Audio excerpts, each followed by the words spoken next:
धर्म ज्ञानी चैनल पर आप सभी का स्वागत है। धर्म की राह, ज्ञान का प्रकाश। आज हम बात करेंगे एक ऐसे टॉपिक के विषय में जिसके बारे में ज़्यादातर लोग चाहते हैं कि वो उनके जीवन में आए, पर कोई उन्हें रास्ता नहीं मिलता। तो वह है कि जीवन में स्पिरिचुअलिटी को किस तरह उतारा जाए। चलिए इस पर अपने विचार मैं आपके सामने रखती हूँ। ज़्यादातर लोग जब ऐसे लोगों को देखते हैं जो अध्यात्म के रास्ते पर हैं, तो उनके चेहरे पर एक अलग तेज होता है, एक अलग खुशी होती है।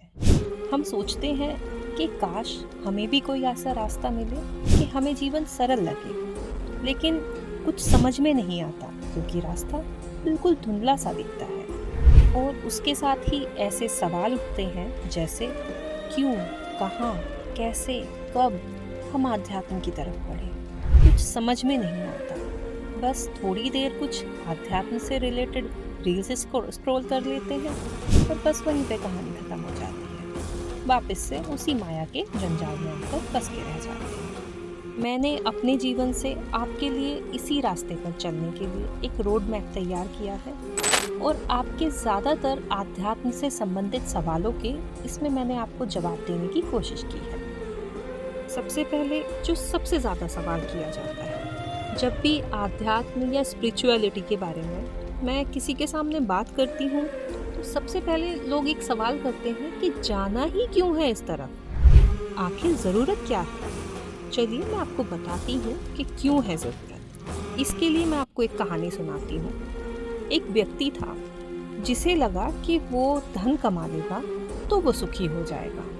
उसने खूब परिश्रम किया, खूब धन अर्जित किया, पर हुआ क्या, वो खुशी नहीं मिली उसको। उसकी जगह पे उसको एक डर सताने लगा कि कहीं ऐसा ना हो कि कल के दिन को ये धन खत्म हो जाए, कोई इसे चुरा ले, कोई मुझसे छीन ले। तब वो दूसरे रास्ते पर बढ़ा कि क्यों ना संतान उत्पन्न की जाए। अब संतान उत्पन्न के साथ फिर से एक डर आया कि संतान बिगड़ ना जाए, संतान खो ना जाए, संतान को कुछ हो ना जाए। इसके बाद उसमें मन में विचार आया कि अब इज्जत कमाई जाए, समाज में सम्मान कमाया जाए। लेकिन अब उसके साथ भी एक डर आया कि कहीं कोई मेरी इज्जत छीन ना ले, मेरा कोई सम्मान नीचे ना गिरा दे, मेरे साथ कोई ऐसी घटना ना घट जाए कि जिसकी वजह से सम्मान की जगह मुझे अपमान मिले।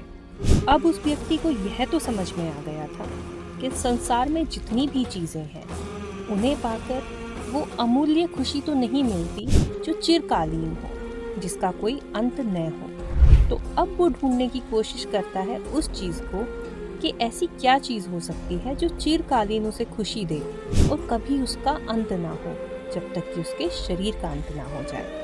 तो वह चीज़ है आध्यात्म। क्योंकि संसार नश्वर है, इसमें उपस्थित हर चीज़ समय के साथ घटती चली जाती है या परिवर्तित होती चली जाती है। हमको ये समझना चाहिए कि किसी भी चीज़ को हम पकड़ के नहीं रख सकते।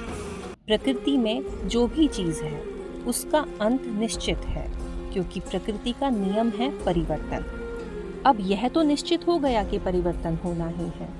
अब हम किस रास्ते पर चलें कि हमें परिवर्तन से होने वाले डर, काम, क्रोध, भय से मुक्ति मिल सके। तो वह रास्ता ही आध्यात्म का रास्ता है, क्योंकि इसी पर चलकर आप इन सब चीज़ों से मुक्ति मिल सकती है, या कहें कि इन विकारों से आप मुक्त हो सकते हैं। अब आपकी स्पिरिचुअलिटी के क्यों का जवाब तो आपको मिल गया। अब इससे अगले सवाल पर चलते हैं कि स्पिरिचुअलिटी या आध्यात्म है क्या।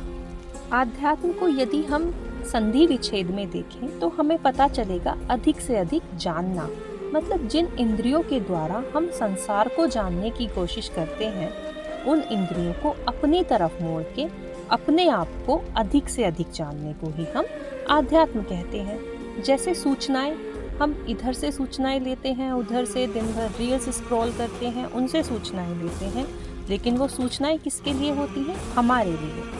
क्या कभी हमने यह जानने की कोशिश की है कि हमारे अंदर क्या चल रहा है, हमारे अंदर किस बात का क्या प्रभाव पड़ रहा है? जब हम इन बातों को जानने की कोशिश करते हैं तो उसी को आध्यात्म कहते हैं। आध्यात्म का मतलब बिल्कुल भी यह नहीं है कि आप सब कुछ छोड़कर जंगलों में भटको या हिमालय की कंदराओं में जाकर रहो, जो कि आजकल की जनरेशन को लगता है कि आध्यात्म का मतलब यही है। ऐसा बिल्कुल भी नहीं। आध्यात्म तो इस बात पर बल देता है कि अपने कर्म और जीवन को अधिक से अधिक जानो, ताकि आप भय मुक्त होकर बड़े प्रसन्नता से अपना जीवन व्यतीत कर सको, इसका अधिक से अधिक एंजॉय कर सको। कुछ लोग पूछते हैं कि जिस तरह जीवन की 3 अवस्थाएं होती हैं, बाल्यावस्था, युवा अवस्था और वृद्धावस्था, इसी तरह ऐसी ही कोई अवस्था होगी जिसमें हम आध्यात्म को अपनाएं? तो इसका जवाब है नहीं, ऐसी कोई अवस्था नहीं होती जिसमें आप आध्यात्म को अपनाओ। दरअसल आध्यात्म अपनाने के लिए आपको देखना होगा कि आपके अंदर सवाल कब से उत्पन्न हुए हैं। सवाल जैसे कि मैं जो कर्म कर रहा हूँ क्या वो सही है? क्या मैं खुश हूँ? क्या मेरे कर्म का अंत सुखद होगा? मैं हर समय डरा हुआ क्यों रहता हूँ? मेरे अंदर काम वासना क्यों है? क्रोध कब तक रहेगा? क्रोध क्यों है? जब ऐसे सवाल आपके अंदर आने लगे, समझिए आपने आध्यात्म की पहली सीढ़ी चढ़ ली है। ऋषि मुनि यहाँ तक मानते हैं कि आध्यात्म की शुरुआत साधारण व्यक्ति के जीवन में दुख के साथ होती है।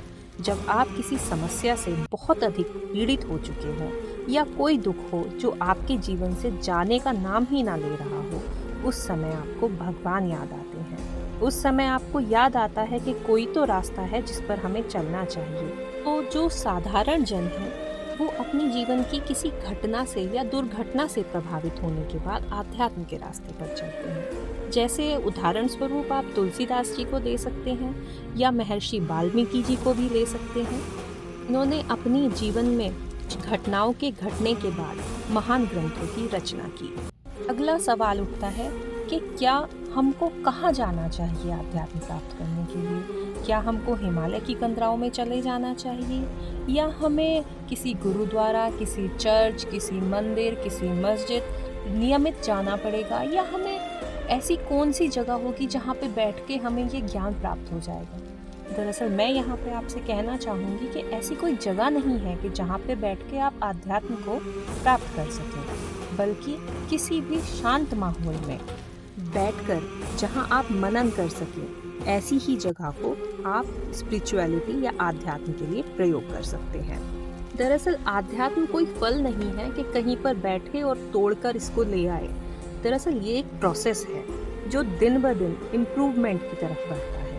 हाँ, अगर आपने इसमें रास्ते में ही छोड़ दिया तो ये बहुत तेजी से नीचे भी गिरता है। आपको ऊपर उठाने की बजाय आपको नीचे भी गिरा सकता है। एक प्रोसेस की तरह इसको हाथ में लेकर चलिए, दिन प्रतिदिन सीखिए, उस सीखे हुए को आगे की तरफ बढ़ाते चलिए। यही आध्यात्म है। अब इस समय पर आपके साथ एक घटना और घटित होने के बहुत ज़्यादा चांसेस हैं कि जैसे जैसे आपके अंदर ज्ञान का प्रकाश बढ़ेगा, आप शायद लोगों को जज करना शुरू कर दें और आप सोचें ये तो बुद्धिहीन है।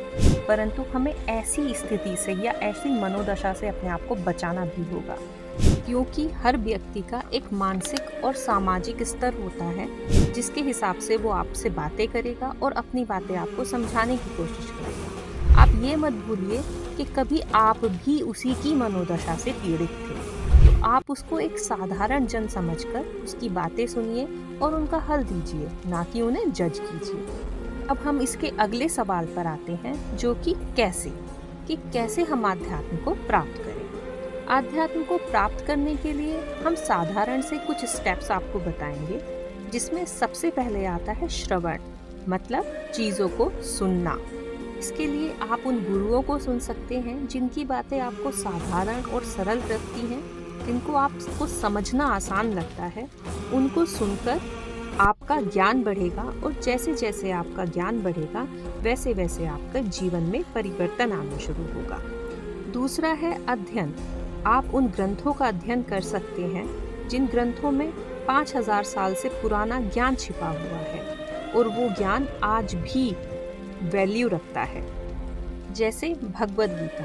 क्योंकि भगवद गीता जैसे जैसे आप पढ़ेंगे आपको शब्दावली समझ में आनी शुरू होगी, जैसे अहंकार क्या है, मोह क्या है, मुक्ति क्या है, क्रोध क्या है, काम क्या है, ईर्ष्या क्या है। इन सब सवालों के जवाब आपको भगवद गीता से मिलने लगेंगे। एक बार आपको सवालों के जवाब मिलने लगेंगे तो हम अगले स्टेप पर चलते हैं, जिसको कहते हैं मनन। मनन का मतलब होता है आपने जो भी सीखा उसको अपने मन में बैठकर शांत माहौल में सोचना कि मैंने आज तक अपने जीवन में क्या क्या गलतियां की हैं, उसमें कितनी मेरी ही गलतियां थी जो मैंने दूसरों की समझकर उनको छोड़ दिया। क्या मैं उनमें कुछ सुधार कर सकता हूँ? सुधार कर सकता हूँ तो किस तरह से कर सकता हूँ? अब मैं इसको आपको एक उदाहरण के द्वारा समझाऊंगी। माना मेरा जन्म मेरठ शहर में हुआ है। अब मेरे सामने कोई मेरठ की बुराई करे तो मुझे बुरा लगता है, लेकिन क्यों? जब मैं ये बैठकर सोचूंगी तो मुझे इसका जवाब मिलेगा अहम। मैंने अपने अहंकार को मेरठ से जोड़ लिया है। अब चूंकि बुराई मेरी नहीं हो रही है, मेरठ की हो रही है, लेकिन मुझे लग वो अपनी रही है।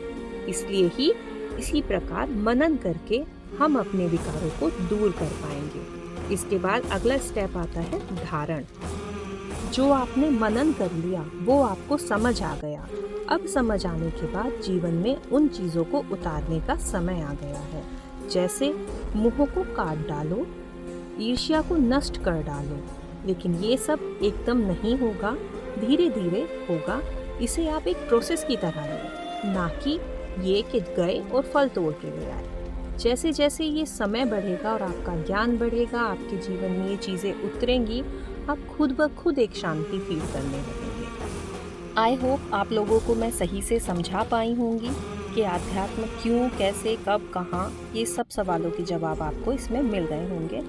आध्यात्म को और गहराई से समझने के लिए या इस पे और आगे छोटे छोटे रास्ते हैं जो हमें पूरे करने होते हैं, उन्हें समझाने के लिए मैं फिर से एक वीडियो लेके आऊँगी। आप सभी का धन्यवाद।